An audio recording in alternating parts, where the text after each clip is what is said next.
ಕೊರಟಗೆರೆ ಪಟ್ಟಣದ ತಾಲೂಕು ಪಂಚಾಯಿತಿ ಸಭಾಂಗಣದಲ್ಲಿ ತಾಲೂಕು ಆಡಳಿತ ಮತ್ತು ಬಲಿಜ ಸಂಘದಿಂದ ಇಂದು ಕಾಲಜ್ಞಾನಿ ಶ್ರೀ ಯೋಗಿ ನಾರಾಯಣ ಯತೀಂದ್ರರವರ 299ನೇ ಜಯಂತ್ಯೋತ್ಸವ ಕಾರ್ಯಕ್ರಮ ಏರ್ಪಡಿಸಲಾಗಿತ್ತು. ಶೈಕ್ಷಣಿಕ ಕ್ಷೇತ್ರದಲ್ಲಿ ಮೀಸಲಾತಿಯನ್ನ ಕೊಟ್ಟಿದೆ. ಅದನ್ನು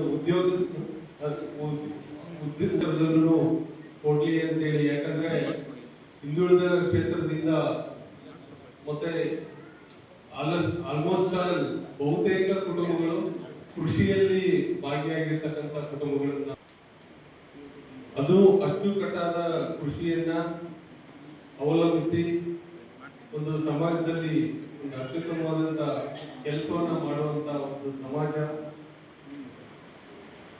ತಾತ ಎನ್ನುವರ ಸಮಾಜ ಆಗಿದ್ದು, ಸಮಾಜದ ಮಕ್ಕಳು ಇನ್ನೂ ಹೆಚ್ಚಿನ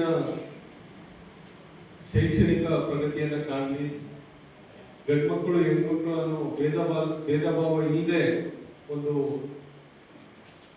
ಒಳ್ಳೆಯ ಶಿಕ್ಷಣವನ್ನ ಕೊಡ್ರಿ ಅಂತ ತಾವೆಲ್ಲರಲ್ಲಿ ಮನವಿ ಮಾಡುತ್ತಾ ಈ ವೇಳೆ ಕೊರಟಗೆರೆ ತಹಸೀಲ್ದಾರ್ ಮಂಜುನಾಥ, ತಾಲೂಕು ಪಂಚಾಯಿತಿ ಇಒ ಅಪೂರ್ವ, ಸಿಪಿಐ ಅನಿಲ್, ಸಿಡಿಪಿಒ ಅಂಬಿಕಾ, ಸಮಾಜ ಕಲ್ಯಾಣ ಇಲಾಖೆ ಯಮುನಾ, ಬಲಿಜ ಸಂಘದ ಅಧ್ಯಕ್ಷ ಪದ್ಮನಾಭ, ಬ್ಲಾಕ್ ಕಾಂಗ್ರೆಸ್ ಅಧ್ಯಕ್ಷ ಅಶ್ವಥ್ ನಾರಾಯಣ್, ಅರಕೆರೆ ಶಂಕರ, ಪುರುಷೋತ್ತಮ್, ನವೀನ್ ಸೇರಿದಂತೆ ಮುಖಂಡರು ಹಾಗೂ ಹಿಂದುಳಿದ ವರ್ಗಗಳ ಕಲ್ಯಾಣಾಧಿಕಾರಿಗಳು, ತಾಲೂಕು ಮಟ್ಟದ ಅಧಿಕಾರಿಗಳು ಕಾರ್ಯಕ್ರಮದಲ್ಲಿ ಉಪಸ್ಥಿತರಿದ್ದರು.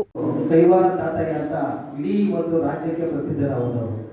ಹೆಚ್ಚಾಗಿ ಅವರು 1726ರಲ್ಲಿ ಕೈವಾರದಲ್ಲಿ ಜನಿಸಿ ಮುದ್ದಪ್ಪ ಮತ್ತು ಕೊಂಡಪ್ಪ ಅನ್ನೋ ದಂಪತಿಗಳಿಗೆ ಜನಿಸಿ ಅವರು ವಿಶೇಷವಾಗಿ ದೈವತ್ವವನ್ನು ಪಡೆದು ಪ್ರತಿ ಗ್ರಾಮದ ಮಹಿಳೆಯರಿಗೆ ಬಳೆ ತೋರಿಸುವಂತ ವೃತ್ತಿ ಮಾಡ್ತಿದ್ರು.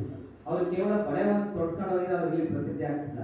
ಜನರಿಗೆ ಆಧ್ಯಾತ್ಮ ಮತ್ತು ಅವತ್ತಿನ ಬದುಕನ್ನ ದಾರಿದೀಪವಾಗಿ ತೋರಿಸ್ಕೊಟ್ಟು ಮುಂದಿನ ಪ್ರಪಂಚ ಹೇಗಿರುತ್ತೆ ಅನ್ನೋ ಒಂದು ಕಾಲಜ್ಞಾನವನ್ನು ಬರೆದಂತಹ ಕೈವಾರ ತಾತಯ್ಯನವರು. ಹೇಗೆ ಆಂಧ್ರದಲ್ಲಿ ವೀರ ಬ್ರಹ್ಮಂಗಾರರು ಎಷ್ಟು ಪ್ರಸಿದ್ಧಿಯೋ, ಇಡೀ ನಮ್ಮ ಕರ್ನಾಟಕದಲ್ಲಿ ಕೈವಾರ ತಾತಯ್ಯನವರು ಕನ್ನಡ, ತೆಲುಗು ಮತ್ತು ಸಂಸ್ಕೃತದಲ್ಲಿ ಕಾಲಜ್ಞಾನವನ್ನು ಬರೆದರು.